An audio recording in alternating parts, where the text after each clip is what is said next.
प्रिय छात्राओं, प्रथम वर्ष पॉलिटिकल साइंस के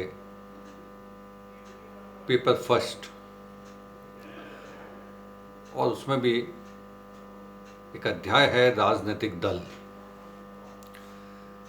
आप और हम सभी चूंकि प्रजातंत्र के अंतर्गत रहते हैं,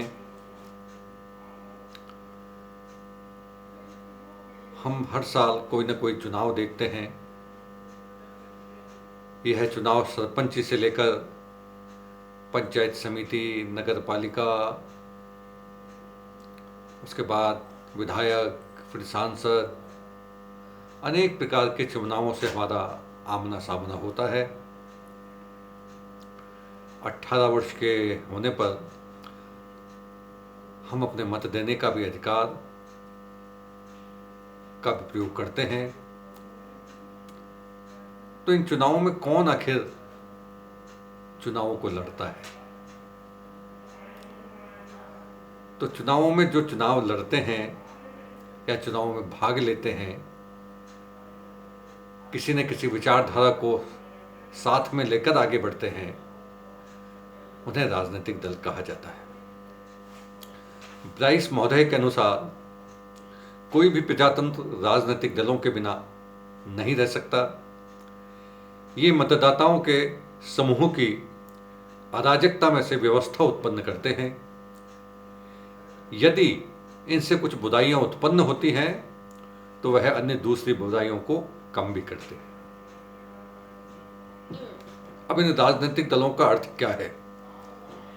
लिकाक महोदय का कहना है कि राजनीतिक दल से आशय नागरिकों के उस संगठित समूह से है जो एक राजनीतिक इकाई के रूप में कार्य करते हैं।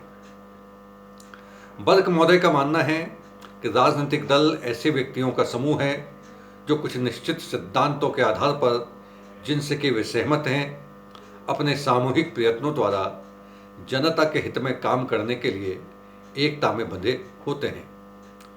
कुल मिलाकर राजनीतिक दल ऐसे लोगों का संगठन है जिनके विचार, सिद्धांत और नीति एक हैं, जो निश्चित कार्यक्रम के द्वारा जनमत को अपने पक्ष में करके शासन सत्ता को हाथ में लेना चाहते हैं, और यही किसी भी राजनीतिक दल का अंतिम उद्देश्य होता है। अब इनकी आवश्यकता क्या है?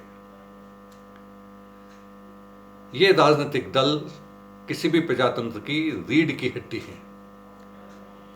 प्रजातंत्र के लिए इनका होना बहुत आवश्यक है।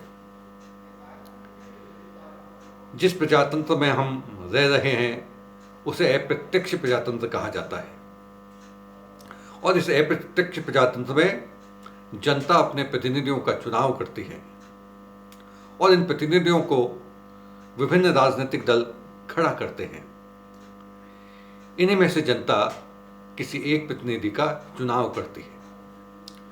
फाइनर महोदय के शब्दों में, इन राजनीतिक दलों के बिना मतदाता या तो नपुंसक हो जाएंगे या फिर विनाशकारी, जो ऐसी गलत नीतियों का पालन करेंगे जिससे राजनीतिक व्यवस्था खराब हो जाएगी। अब लोकतंत्र की सफलता के लिए एक स्वस्थ व जागरूक राजनीतिक वातावरण आवश्यक है। इस वातावरण को केवल राजनीतिक दल ही दे सकते हैं। ये राजनीतिक दल जनमत को तैयार करते हैं। राजनीतिक दल चाहे सरकार के विरोध में हो या पक्ष में, इनका होना प्रजातंत्र के लिए आवश्यक है। विरोधी दल के रूप में ये राजनीतिक दल सरकार पर नियंत्रण रखने का कार्य करते हैं। इनके आवश्यक तत्व क्या हैं? इन राजनीतिक दलों के कुछ आवश्यक तत्व हैं। नंबर 1, इन राजनीतिक दलों में मूलभूत सिद्धांतों में एकता होती है। नंबर 2, इनका संगठन। इनसे किसी भी दल को शक्ति प्राप्त होती है। नंबर 3, संवैधानिक साधनों का प्रयोग। ये अपने लक्ष्यों की प्राप्ति के लिए संवैधानिक साधनों का प्रयोग करते हैं। नंबर 4, सत्ता प्राप्ति की इच्छा रखना। यह किसी भी राजनीतिक दल का अंतिम लक्ष्य होता है। नंबर 5, राष्ट्रीय हितों को बढ़ावा देना। राजनीतिक दल राष्ट्रीय हितों को बढ़ावा देते हैं। बर्क महोदय का कहना है कि राजनीतिक दलों को अपने संगठन के माध्यम से राष्ट्रीय हितों को बढ़ावा देना चाहिए। अब लोकतांत्रिक व्यवस्था में राजनीतिक दलों की क्या भूमिका है? ऐसा माना जाता है कि वर्तमान लोकतंत्रों में राजनीतिक दल रीढ़ की हड्डी के समान हैं।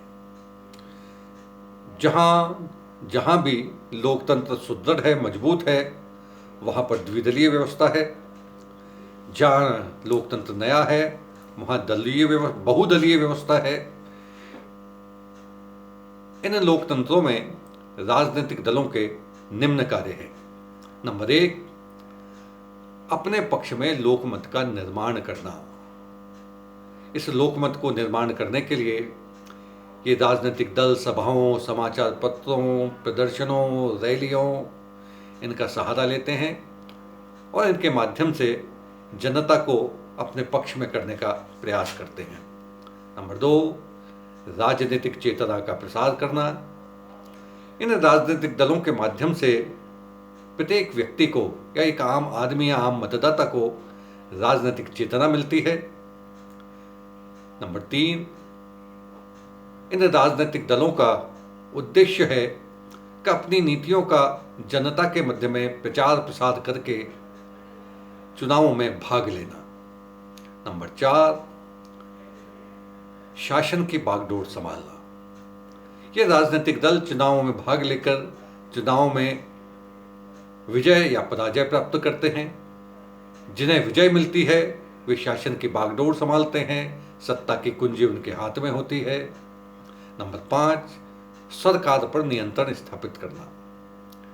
विजय हासिल करने के बाद ये राजनीतिक दल सत्ता की बागडोर संभालते हैं और सरकार पर प्रादेशिक स्तर पर या केंद्रीय स्तर पर नियंत्रण स्थापित करते हैं। नंबर 6, सरकार तथा जनता के मध्य संपर्क की कड़ी के रूप में इनका काम होता है।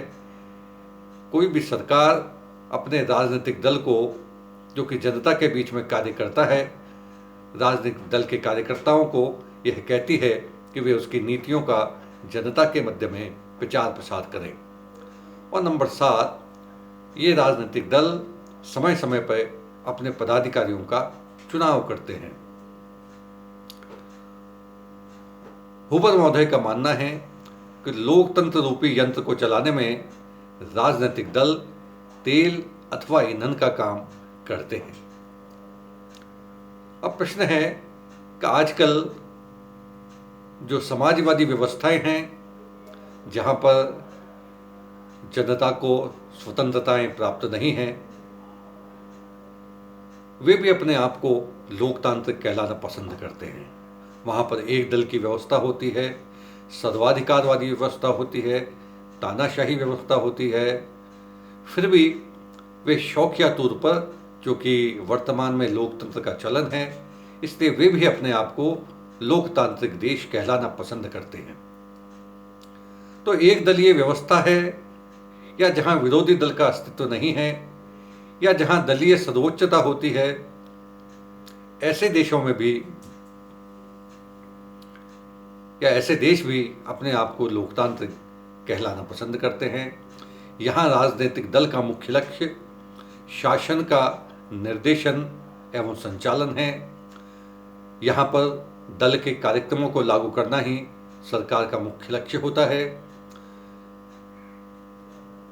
ऐसे देशों में, जिसका उदाहरण चीन, रूस आदि हैं, वहाँ पर शासन के सभी अंगों पर राजनीतिक दल का नियंत्रण होता है। यहाँ सर्वाधिकारवादी शासन है। यहाँ पर यह दल देश के राजनीतिक जीवन और लोगों के विचारों पर भी नियंत्रण रखता है। लेकिन यह समाजवादी व्यवस्था वास्तव में लोकतंत्र नहीं है, भले ही ये अपने आप को लोकतंत्र कहलाना, लोकतांत्रिक देश कहलाना पसंद करें। धन्यवाद।